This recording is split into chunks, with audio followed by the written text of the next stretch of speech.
I call the member for Newcastle. Thank you, Mr Assistant Speaker.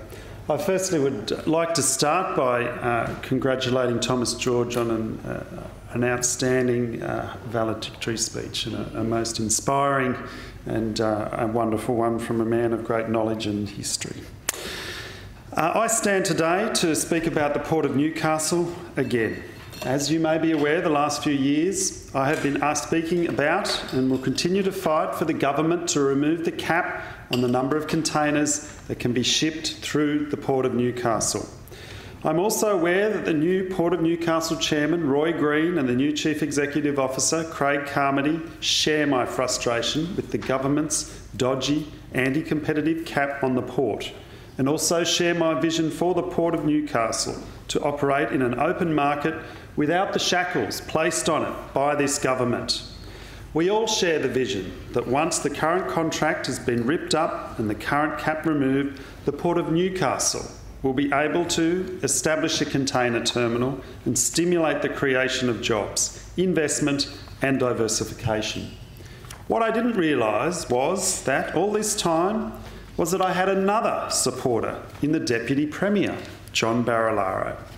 Mr Barilaro has been reported as saying that he is absolutely believed that Western District farmers and primary producers would benefit from a container port at Newcastle. Then in question time yesterday, I found that not only John Barilaro believed, but also another colleague in the Cabinet, fellow Nationals MP and Minister for Ports, Melinda Pavey, was on board.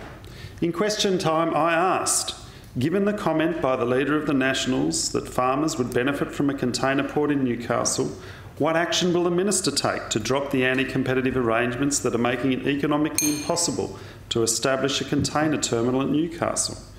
Ms Pavey, the Minister, responded, "Our government is absolutely 100% supportive of the Port of Newcastle and its growing capacity. I'm also aware of the Deputy Premier's support of growing the capacity of that terminal.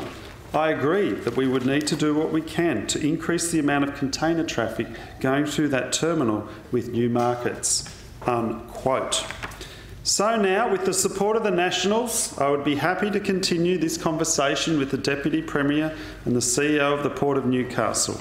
Now we are all in agreement and on the same page. Let's put an end to the endless frustration of farmers and business owners in New South Wales by removing the cap on containers coming into Newcastle.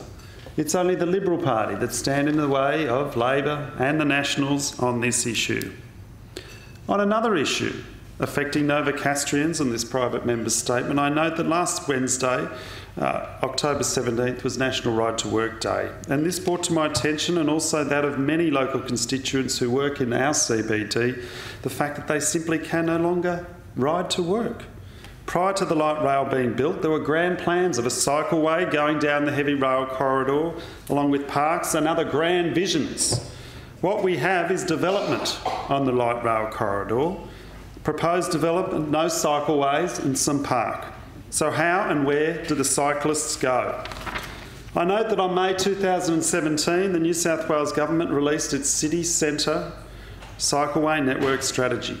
I also note the government has failed to deliver any cycleway improvements in Newcastle CBD. I call on the government to invest in cycleway infrastructure in Newcastle. Cycling infrastructure in Newcastle is either non-existent or woefully inadequate, and the expansion of cycling infrastructure and the surrounding suburbs needs to be prioritised.